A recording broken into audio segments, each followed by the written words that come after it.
En tant qu'artiste, quand on décide de devenir illustrateur, on est un peu obligé d'adopter une casquette supplémentaire, c'est celle de communicant. En tant qu'illustrateur, on est un peu obligé de faire de la communication, et si on n'est pas formé à ça, c'est assez facile de faire un peu n'importe quoi. Donc dans cette vidéo, je t'explique le plan d'action complet pour avoir une stratégie de communication solide et cohérente. Bienvenue sur la chaîne, si tu es illustrateur ou illustratrice ou que c'est quelque chose que tu as prévu de faire très bientôt, ici je te partage tout ce que tu as besoin de savoir sur tous les aspects de ton activité, de l'administratif à la facturation, en passant par la gestion d'un projet client, la stratégie, la communication, bref, tout ce qui peut t'intéresser si tu veux évoluer dans l'illustration à titre professionnel. La première étape, c'est en amont de ta communication. Avant de communiquer sur quoi que ce soit, il y a toute une partie de stratégie à élaborer. Il faut que tu détermines tes bases marketing et ça doit vraiment être très clair pour toi. Sinon après, derrière, ta communication, elle va être bancale. Alors qu'est-ce que ça implique? Ça implique de définir avec précision qui est ta cible, à qui est-ce que tu vas vendre tes prestations, ton positionnement, qu'est-ce que tu proposes de faire pour cette cible, et ton offre, comment tu t'y prends, qu'est-ce que tu vends à cette cible exactement. Ces trois éléments, ils doivent vraiment être très précis.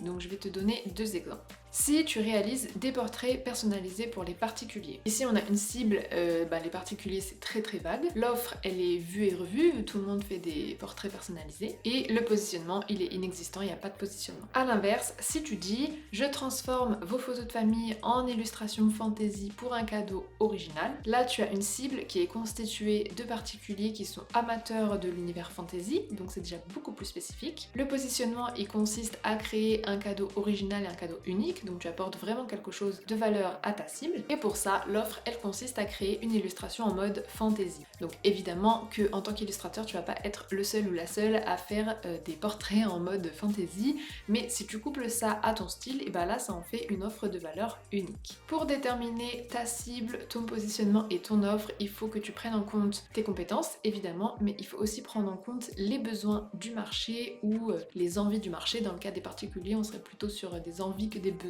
En tout cas, cette partie stratégique, elle est absolument primordiale parce que une fois que tu as ça avec précision, tu verras que ta communication, elle va être beaucoup plus forte parce que tu vas communiquer sur quelque chose de précis. Alors, ça veut pas dire que tu vas t'enfermer dans un truc et que tu pourras plus rien faire d'autre, ça t'empêche pas de faire autre chose, mais l'idée, c'est au moins dans ta communication de pas t'éparpiller dans trop de choses différentes. Avant de passer à la suite, si tu aimes mon contenu et que tout ça t'est utile, ce que tu peux faire aujourd'hui pour me soutenir gratuitement, c'est me laisser un j'aime sur la vidéo. Étape numéro 2, c'est le choix des canaux de communication. Une fois que tu as une base marketing solide, tu vas voir que ta communication va être beaucoup plus facile. L'étape d'après, ça va être de déterminer où et comment tu vas communiquer. Et là, c'est facile, il faut aller où est ta cible. Donc, si tu veux travailler avec des entreprises, il vaut mieux aller sur LinkedIn. Si tu veux vendre tes prestations ou tes produits à des particuliers, il vaut mieux aller sur Instagram, sur TikTok ou sur YouTube. Si tu évolues dans l'univers fantasy, on serait plutôt sur ArtStation, etc., etc. Donc, tu vas me dire, tout le monde est sur LinkedIn, tout le monde est sur YouTube et tout le monde est sur Instagram. Oui, c'est vrai, mais l'idée c'est de se poser la question où est-ce que ta cible va aller dans l'optique de potentiellement acheter ce que tu proposes. Quelque chose de très important, je te conseille de te concentrer sur un seul canal de communication et de pas t'éparpiller. Choisis un canal de communication, développe-le à fond et une fois que ça c'est stable, et là tu pourras en ajouter d'autres. Étape numéro 3, une fois que ta stratégie marketing est faite et que tu sais où tu vas communiquer, c'est le moment de passer à la stratégie de communication en tant que telle. Pour ça, il y a deux choses. Déjà, commence par optimiser ton profil ou ta page, donc soit Instagram, LinkedIn, YouTube, etc. Il faut que sur ton profil, il y a ton message qui apparaisse clairement. On doit bien voir ton positionnement marketing. En fait, on doit comprendre immédiatement ce que tu fais quand on arrive sur ton profil. Quand c'est possible, je crois que sur TikTok c'est pas possible par exemple, mais quand c'est possible, il faut que tu intègres un lien vers là où tu veux que ton visiteur aille. Donc ça peut être ton portfolio, ton site, ta boutique en ligne, ça peut être ton formulaire de contact, ton Patreon, voire tu peux faire un Linktree avec tout ça et intégrer ton lien Linktree. Mais l'idée c'est de bien réfléchir à où est-ce que tu veux emmener tes visiteurs une fois qu'ils ont trouvé ton compte sur tel réseau social. Ensuite, la deuxième chose, c'est d'établir une stratégie de planification. Donc pour ça, tu vas faire un calendrier éditorial, tu peux fonctionner à la semaine ou au mois, enfin tu fais un peu comme tu as envie, dans lequel tu vas intégrer un rythme de publication, donc par exemple ça peut être je vais faire 3 posts par semaine, et le type de contenu que tu vas publier. Donc si je reste sur mon exemple de 3 posts par semaine, tu peux très bien dire chaque semaine je vais faire une case study, je vais publier un témoignage client et une photo d'un projet finalisé. Aussi, rappelle-toi que chaque post que tu fais doit avoir un objectif précis.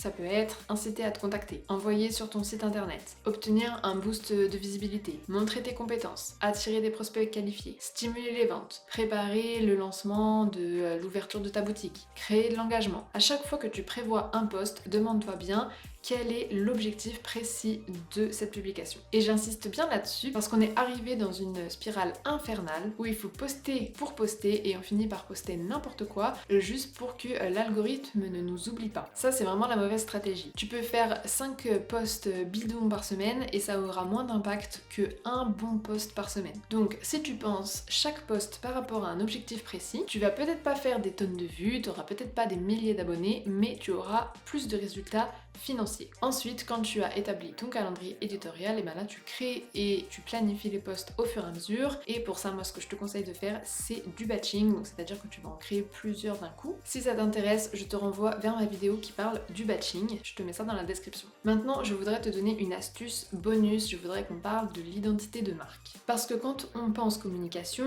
on pense généralement logo, identité visuelle, charte graphique, alors que c'est pas vraiment le plus important. Le plus important, c'est de bien réfléchir à ta stratégie marketing et de commencer à communiquer sur tes prestations ou sur tes produits. Après, le fait d'avoir une identité de marque forte et un fort personal branding, c'est un plus. Donc si c'est un aspect que tu veux développer, alors là, oui, il faut que tu le déclines de partout, donc ta charte graphique, tes couleurs, mais aussi le ton avec lequel tu communiques, tes valeurs, etc. Tout ça, ça doit transparaître partout où tu es présent ou présente. L'idée, c'est vraiment d'avoir une belle homogénéité partout où tu es. Tes canaux de communication, ça doit refléter un ensemble cohérent, un ensemble qui tient debout. Si tu veux creuser encore plus le sujet et t'assurer une communication efficace pour ton activité dans l'illustration, je t'invite à rejoindre ma newsletter que je te mets dans la description, dans laquelle je te partage plein d'astuces concrètes pour t'aider. Tu peux aussi regarder la vidéo qui s'affiche et aller voir sur ma chaîne, j'ai plein d'autres vidéos pour les illustrateurs et illustratrices indépendantes. Quant à moi, je te dis à jeudi prochain.